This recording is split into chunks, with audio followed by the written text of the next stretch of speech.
yi métti na parce que il n'avait pas vu balaa ñu koy won affaire yi fan la mais pendant 2 ans totalement la président Macky Sall bu mu jëlee pouvoir pendant 2 ans lan la ñu wax reddition des comptes mais ça a permis pendant ces 2 ans là ñu bañ a xool leneen bañ a gis leneen mais pendant 2 ans Karim Wade loolu rek la woon pendant les 2 ans jusqu'en 2014 voilà après si voilà donc et tous nos pourquoi ñu tardé bu bëri parce que bon le grand problème quand on regarde situation politique yi di dund yi tey day won à quel point booy jël Sénégalais yi na xam lu baax lu ñuy def booy bu ñuy jël réew di ko dénk nit nañ ko dénk koo xamante ne xol bi dafa yaatu. da ngay ragalaat encore ci li ñu jëm ñu nekkaat di folli mais duñu tànn.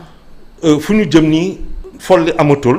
xëy na folli day am non cette question am na solo. parce que mun na am folli day am xalaatuñu président Macky Sall mais ñu folli lu ñuy waxee système am. wala ñu folli ñoo xamante ne si kaam lañ bokk te xëy na foofu mun na am ñoo xamante ne yàlla may na leen lu ñu mun a yoree réew. ñu def plus que même président bi fi nekk. xëy na yàlla may na leen ci kaam. c'est possible comme mun na nekk dans l'opposition mais bu ne dañuy nekk dans le dégagisme dañuy ne bon Macky bokkoo mais ñëpp ñoo xamante ne sa camp lañ bokk. bëgguñu leen c'est du dégagisme. donc on risque de retrouver dans les mêmes travers. de dégagisme alors que. xamuñu nit ñi xamuñu. kon Charles gisagul candidat am wala boo gisagul ku war a mën a doon président am ci ñiy woote ba fi ñu ci toll. non du ma wax loolu. am na ñoo xamante ne waaw am nañu lu mu tudd am nañu taxawaay. am nañu jëmm ga mun nañ toog devant les Sénégalais essuyer les chaussures des Sénégalais quand il le faudra. mais ñu toog devant les Sénégalais ñu mun a toog ne leen dëgg bi mooy lii la mun a demee et pas autrement. ñooñu ñu mu.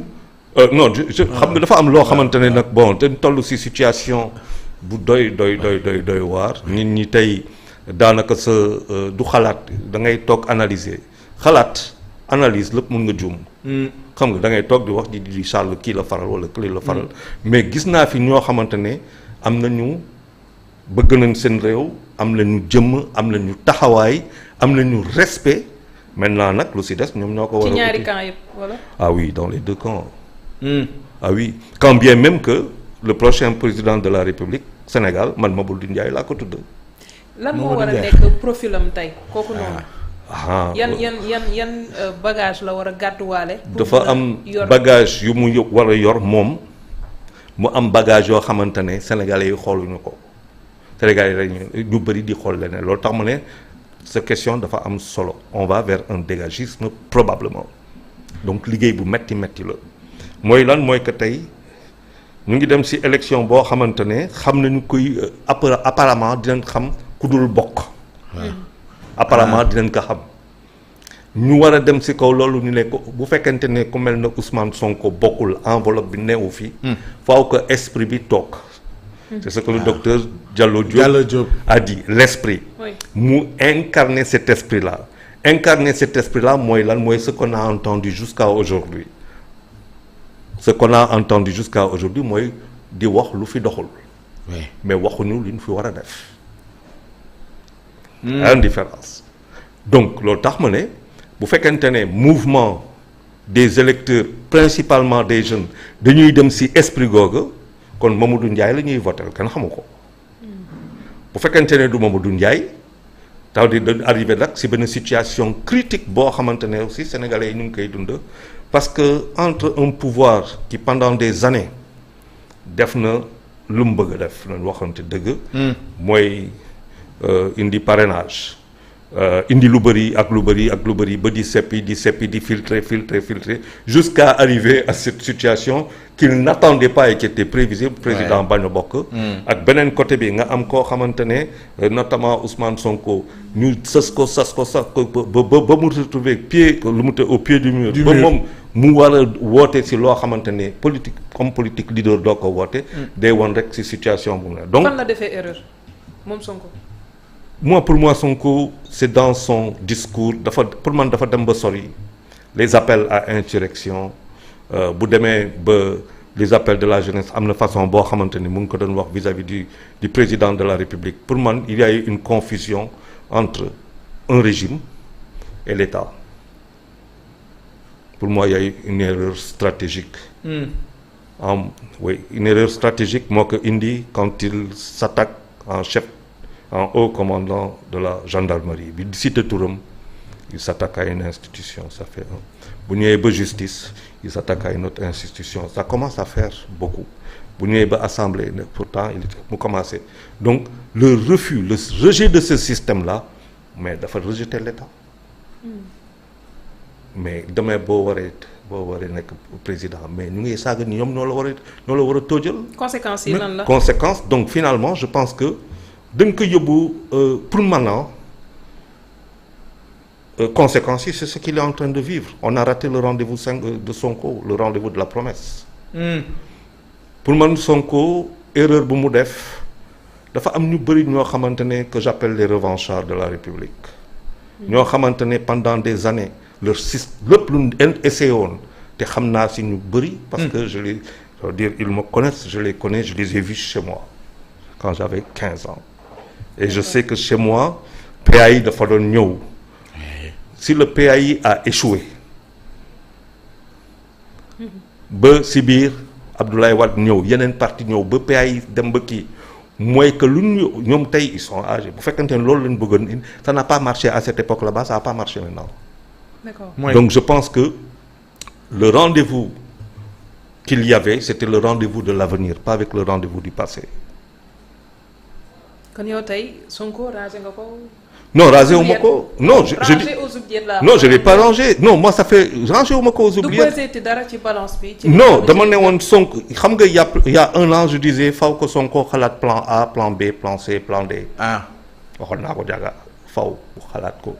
lan la mën a def lan lay def parce que quand un rouleau compresseur ñëw ba si yow àgg di def lu muy def da ngay ne bon ok la personne visée c'est moi mais le projet ne meurt pas. kan ngay woowee rouleau compresseur. mais l'État est passé sur l'État c'est mais Sonko bu ñu fàtte 2021 quand Sonko bu mu génnee defe naa janvier 2021 la. Sonko defe naa dafa defoon benn affaire récolter 200 000 euros ñi dañ koy fàtte. si avec lu mu tudd la diaspora et tout ça. son levée de fonds bu mu defoon en janvier 2021. état ne dafay dissoudre kii. oui mooy 300 millions yi. oui état ne dafay dissoudre kii. janvier fameux communiqué là. janvier 2 heures du matin bàyyi ko ministère de l'intérieur oui. loolu yàggul janvier 2021. donc moi les préjugés jàmbaar ça arrive février ñu wax affaire u Adji Sarr. C'était en janvier, c'était en 2021, je pense. Il a prêté le flanc. Prêter le flanc, ça veut dire quoi? C'est sa vie privée ou bien? Parce que ça, je rentrerai pas dedans. Oui. wax ne dafa affaire yaa ngi doon ñëw. non affaire yaa ngi te teewul jëlul ay matuwaay pour waajal foofu laa xam ne. ndax voilà dafa. oui Sonko quand même Sonko en 2017 Sonko ñu dàq ko.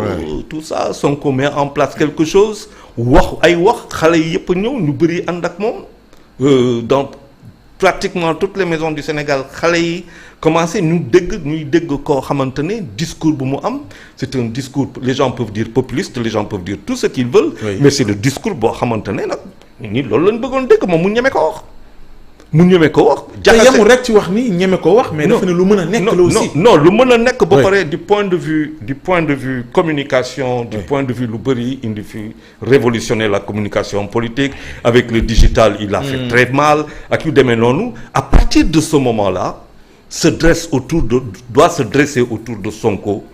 une véritable armada des intelligences les plus vives du Sénégal. et pourtant on a encore l'impression que ne ñooñu ñu ngi fa manqué wul yaa ngi tudd 5.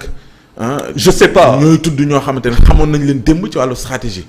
moo xam ce qui se réclame je sais pas j'en doute de la gauche. je suis désolé j'en doute. Oui. ñi ko wër. oui parce que son staff. oui j'en doute je me permets d'en douter. Il y a des jeunes pour qui j'ai beaucoup de respect pour qui j'ai beaucoup d'admiration même de l'affection. C'est des jeunes ñoom c'est des jeunes ils apprennent. et un jeune il apprend en faisant des erreurs amul kenn ku dul jàngate tur erreur mais boo demee mag boo defee ay erreurs ça dans ta vie doo ko répéter Sonko ce qu'il représente entre 2016 2017 ba 2019 c'est un diamant brut da nga koy tailler sertir ko quand après au bout de tout ça Sonko se retrouve en prison il faut se poser des questions mooy ni ñi ko waroon dar liggéey ko. quand Sonko di dañuy kii par exemple di woote. mais est-ce que war na woote. est-ce que c'est à lui de le faire. woote la en politique on a ce qu'on appelle les fous. Politique c'est comme un jeu d'échecs on a le roi on a la reine on a tout ça dañ lay ne échec ngay kii ba ñu ne la mat mais pour ñu mat la foog ñu daaneel sa roi Sonko c'est le roi. Sonko c'est le roi jeu d'échecs politique c'est un jeu d'échecs. nga ni ndax war na woote. Il y a des fous il y a la tour il y a le cheval il y a tout ce qu'on veut. donc ñeneen ñi ñoo ko waroon protéger. Sonko devait mais moi je l'ai dit dès février ou mars je ne me rappelle plus j'avais dit qu'on n'a pas protégé Sonko et qu'on allait le regretter. On l'a pas protégé ça veut dire que quand il est venu Sonko wax lu muy wax parce que politique damay ne souvent politique lan la politique c'est du MMA. Politique du boxe c'est un noble art coup de pied amul coup de coude amul frappe sur la ceinture amul MMA da ngay toog ci suuf ñu dóor la fekk la ci suuf dóor la c'est du MMA surtout chez nous les gens oublient il n'y a rien de nouveau c'est-à-dire moi quand je vois les choses je suis surpris mais 2012 le président de la République Abdoulaye Wade décide de se présenter il y a 14 morts président Macky Sall ñëw ñu ne bon affaire yi jeex na pare nañ si ñu dem ñu indi ñu benn référendum je dis aux gens mais faisons attention ce référendum là la question essentielle n'est pas touchée. On regarde faire. ñu arrivé ñu ne parrainage kan lañ ko waxtaanal comment ça a été échangé ça a été partagé avec qui ñu imposé. ñu waxee ñu ne dialogue bi lépp lu ñuy jël. je veux dire non ça c'est après. mais on fait les choses ñu ne ñii dañuy bokk ñu dul bokk ñu jël benn kii ci biir dugal benn affaire ci biir mu am ñu dul bokk et on va se retrouver vers une présidentielle où on va parler de gens yoo xamante ne on va demander sénégalais ñoom ñoo war a choisir ñoom ñooy choisir mais ñu war a tànn ci ñoo xamante ne dañ leen tegoon prison pour lan yan motif et que par rapport à quelque chose à l'Assemblée nationale mën nañ bokk mais ñun c'est-à-dire ban éthique lañ am. Khalifa Karim ngay junj. mais ñoom lañ kii ça veut dire que mais fallait-il en arriver à là fallait-il les mettre en prison fallait-il ça veut dire on n'insulte pas l'avenir et nous c'est ce qu'on a fait on n'a rien compris 14 nit ñi décédés en 2012 c'était que plus jamais sénégalais en tout cas si génération bi peut-être les autres générations